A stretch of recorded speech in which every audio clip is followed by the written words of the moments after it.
Chaque année dans le monde, ce sont 80 milliards de vêtements qui sont produits. Aussi appelé fast fashion, ce phénomène d'achat compulsif a de lourdes conséquences sur l'environnement.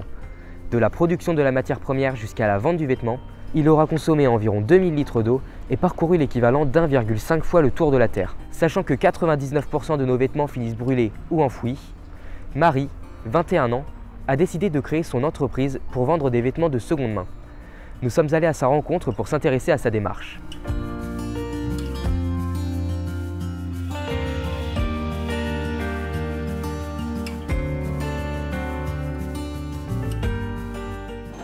Alors Marie, bonjour. Bonjour. Nous sommes au restaurant La Fabuleuse Cantine pour une de tes ventes de vêtements de seconde main. Ouais. Alors est-ce que tu peux nous expliquer le concept de l'OMA? Oui, bien sûr.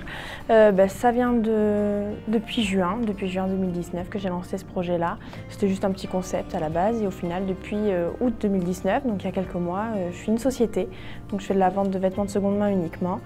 En e-commerce et après je fais des événements ponctuellement sur La Rochelle et là je vais me développer sur Bordeaux. Alors pour toi, à notre époque, est-ce qu'il est essentiel d'acheter des vêtements de seconde main? Bien sûr, de part pour l'écologie, parce que c'est quand même le deuxième secteur le plus polluant après le pétrole, et également économiquement, parce que financièrement c'est bien plus accessible. C'est au final les mêmes produits qu'on retrouve en magasin qui peuvent être moins chers, et moi en l'occurrence j'essaye d'avoir des pièces un peu vintage, donc c'est l'occasion de pouvoir les dénicher à bas prix. Alors pour revenir à l'OMA, justement, où est-ce que tu déniches toutes ces affaires? Alors seulement en association et braderie d'action solidaire. Je fais ça vraiment pour participer à la récolte de fonds. Je ne prends pas les vêtements en particulier, j'achète pas en friperie, en toutes sortes de magasins, j'achète seulement aux associations et braderies. Donc là, tu viens de nous parler du côté associatif de l'OMA, mais tu agis aussi sur le front économique et écologique. Oui, bien sûr.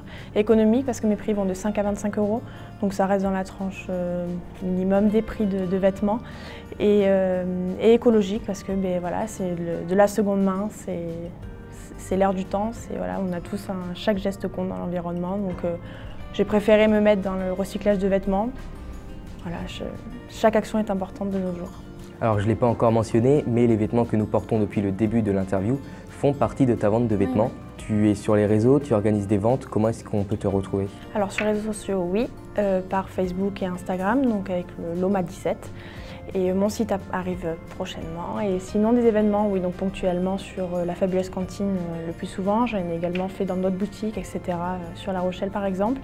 Et j'essaye de me développer sur Bordeaux prochainement. Alors si vous aussi vous voulez agir pour l'environnement, vous pouvez aller acheter vos vêtements dans des friperies ou bien penser à l'OMA. Merci d'avoir accepté cette interview et puis on se retrouve prochainement à La Rochelle. Oui, pas de souci.